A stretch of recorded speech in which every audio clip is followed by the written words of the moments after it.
Hi everyone, welcome to Art Smiles Back by Elsie.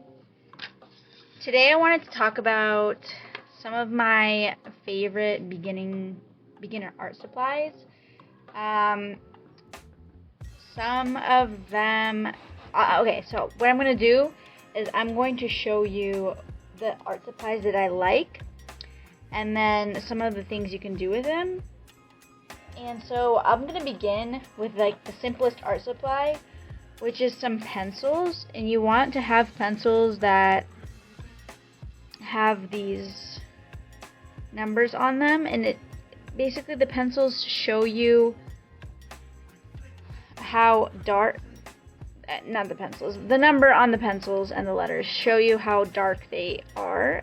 And so like the easiest thing you can do is use these to draw. And I feel like all of us, literally before you even get to those pencils, take a regular number 2 pencil that you have at school and start doodling with that. So I'll show you. So for this picture, I drew PewDiePie. And I use those pencils for the darker tones. I use the darker pencils, and for the lighter tones, I use the lighter pencils. That's something you can do. You could use a Q-tip to blend out the shadows. So that would be the number 1 art supply that I would get if you're a starting artist and you want to try something new. The second art supply that I would suggest is some color pencils. Now, color pencils are really good when it comes to adding some, obviously adding some color, but also if you make a mistake, you can erase them, not all the way, but you could still erase the colored pencil, and that could help you, because, you know, when you're a beginner, even when you're not a beginner and you've been doing art for a long time, you make mistakes, and that's okay. That's part of the art process. So another, so a drawing that I made using colored pencil is, well, let me see if I have one in this,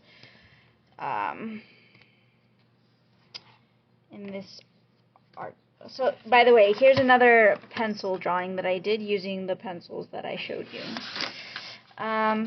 Okay, here's a colored pencil drawing.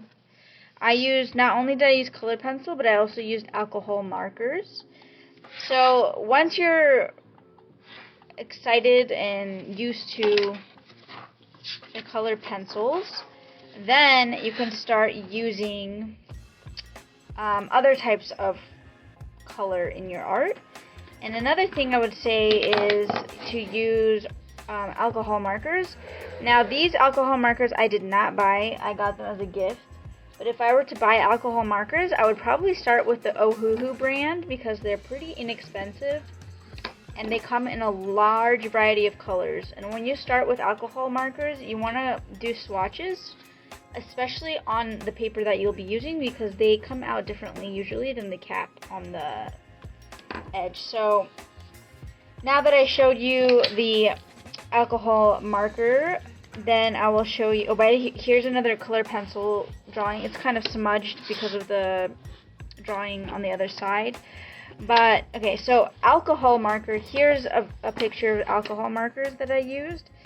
And I also added some acrylic paint markers. And so anyways, the point is that it depends on what you kind of want to go for. If you like realistic, the colored pencils are great, and so are the pencils. If you like cartoon type of art, then you can go with alcohol markers. They're really great at blending, and I would start with like the inexpensive brand such as Ohuhu.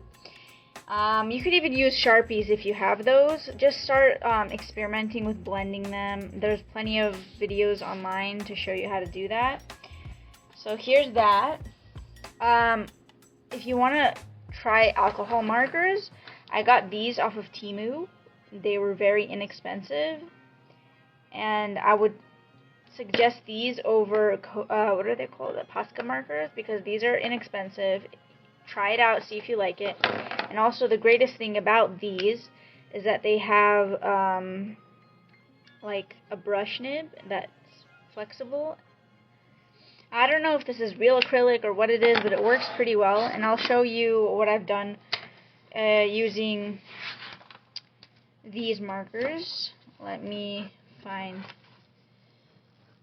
a drawing. Sorry, I don't have them all laid out. They're in my book, so it's kind of hard to find them, but let me see. Okay, here is a drawing using these Temu alcohol markers, or what are they? Acrylic markers.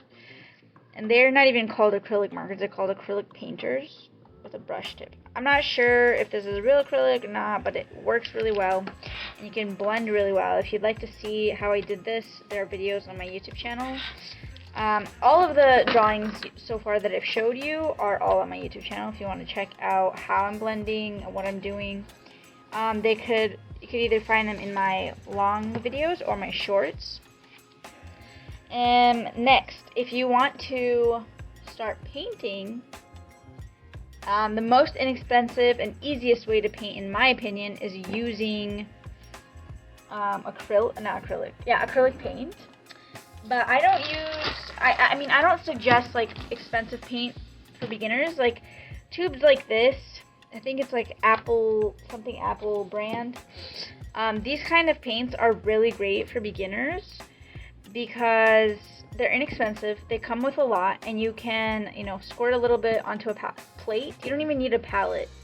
A plate is great. You can get, if you like abstract art, you can try some of these palette knives. All of these things you can buy at inexpensive stores such as Ross. A lot of these things I got at Ross. You can get some of these sponges, and then we have brushes. So brushes, mine are dirty, sorry, but this is kind of how they end up after using them a lot. So you could use the brushes you could get at Ross as well. And I don't know where you live, but in America you can get those kind of brushes at Ross, and really inexpensive brushes in general. I would not shell out a lot of money if you're just starting out. And then here's a painting that I did recently. It's just abstract. There's no rhyme or reason to it. I just liked messing around with the colors, and I actually suggest, if you're starting out with acrylics, to just mess around with the paint and mix them to see how you like it. Like get used to mixing colors, and if you haven't figured out like color theory, red, blue, and yellow, if you mix those, they make secondary colors, and then if you mix those with primary, you get tertiary colors. But anyways, painting is a lot of fun when you want to mix colors and get a really bright pop, and acrylic paint is something I suggest if you like paint that dries quickly. Oil paint, on the other hand, takes a long time to dry, and I'm not even going to talk about oil paint because, to be honest with you, I haven't even tried oil paint. I've never done it before, unfortunately. And then the last thing I want to talk about is, there are two things that I think would also benefit a beginner, depending on, again, what you like. So if you look at this drawing, and if you look at this drawing, they both have something in common, and I used fine liners. So I used fine liner here, I used fine liner here. The best fine liners that I would use, the cheapest ones that you could find really literally anywhere, are Sharpies. They come out really thin, and you can buy a lot for an inexpensive price. This is a blue one. You can get black ones. That's what I would start out with. If you like fine liners and fine lining your work, usually when I draw stuff like this, I'll draw it with the pencil, and then I'll use the fine liner, trace that, erase the pencil once the pen dries, and then fill it in with color. So that's if you like to do more art that's not so realistic per se. I guess you could call this realistic, but it's really not. Like, this isn't a photo. Nowadays, photorealism is really popular, but if you're just starting out, I would not suggest to do photorealism. And then there is watercolor. And watercolor, there are like a lot of great brands out there that aren't so like chalky. If you buy cheap watercolor, sometimes they come out a little chalky when you paint with them. This one is not. I can show you the watercolor that I use. It's Winsor & Newton. This is kind of expensive. You could find other brands online. I'm sure there's plenty of videos, but on like different types of brands. I don't have any real knowledge because, again, this was a gift from my husband. Thank you, husband, for gifting me these things. But so I would get some water, a brush, and the less color you add, the easier it is. With watercolor, you want to start from light and then get to dark. So here's an example of watercolor. And here's another example of watercolor. I think I have a few more, but you get the point, right? So all of these paintings and drawings are all done for my YouTube channel.